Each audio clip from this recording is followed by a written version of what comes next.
With poison in his hand, Romeo returned to Verona to view his dear lady in her tomb. Approaching to the tomb of the Capulets, Romeo saw Paris, who had also come to the tomb of Juliet to say goodbye. Paris brought flowers to place on her grave. He wept, for she would have been his bride. Paris jumped up for he felt that Romeo was to blame for Juliet's situation. Romeo urged Paris to leave him alone and warned Tybalt, who lay buried here, not to provoke his anger. If he did not leave, Romeo would have another sin upon his head, for he would be forced to kill him. Paris scornfully refused Romeo's warning and pushed him away, treating Romeo like a felon. Romeo resisted, but Paris insisted, and they fought.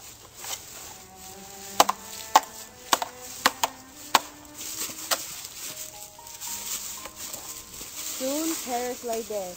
With his dying breath, Paris asked Romeo to move his body near Juliet's body. Romeo agreed.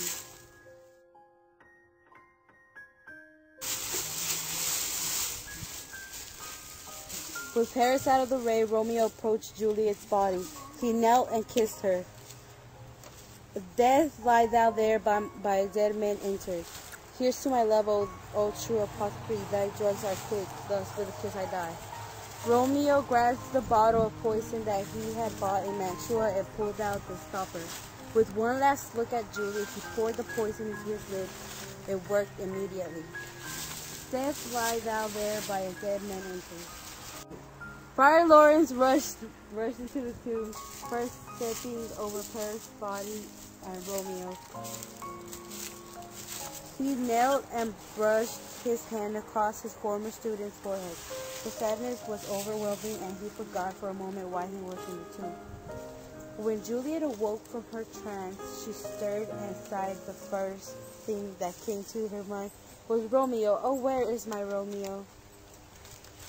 She said, where is my lord? I do remember where I should be, and there I am. Where is my Romeo? Friar Lawrence rushed to her side. He grasped her hand and pulled her up to the fire, trying to shield her from the bodies of her two men who loved her dearly. But it didn't work. The trumpets of the prince and many voices could be heard approaching the tomb. Friar Lawrence pleaded with Juliet to flee with him.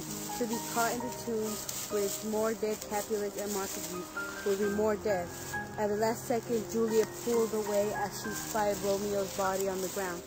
Friar Lawrence fled, leaving Juliet behind. She ran to his side and felt that his body was still warm. She hugged and kissed him, crying and sobbing at the plan gone wrong. Her lover dead and the sad situation. She grabbed Romeo's hand and realized that he held a small glass object.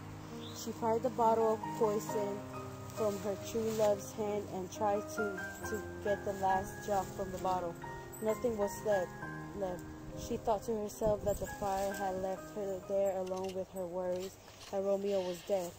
She spied the gun at Romeo's waist and grasped it. Once again, she heard the voices as they approached to the death scene. She put the gun to her head and said, Ye noise, then I will thee breathe. O happy dagger, this is thy sheath. Then rust and let me die. As the bullet entered, she died by her true love's side.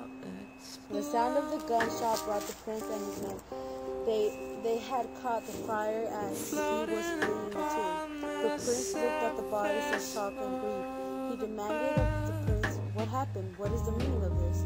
Friar Lawrence explained the whole story, how they met, the marriage, the sleeping potion, the poison, and Juliet's death. The prince turned towards his two lords, Montague and Capulet, and scolded them for their brutal and irrational hatred that caused the death of their precious children and Romeo's mother, who had killed herself in sadness and Romeo's family. Lord Montague placed his forgiveness as to a pure dedicated to Juliet, and Capulet pledged the same.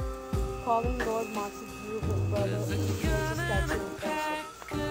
For never was there a story of more woe than this of Juliet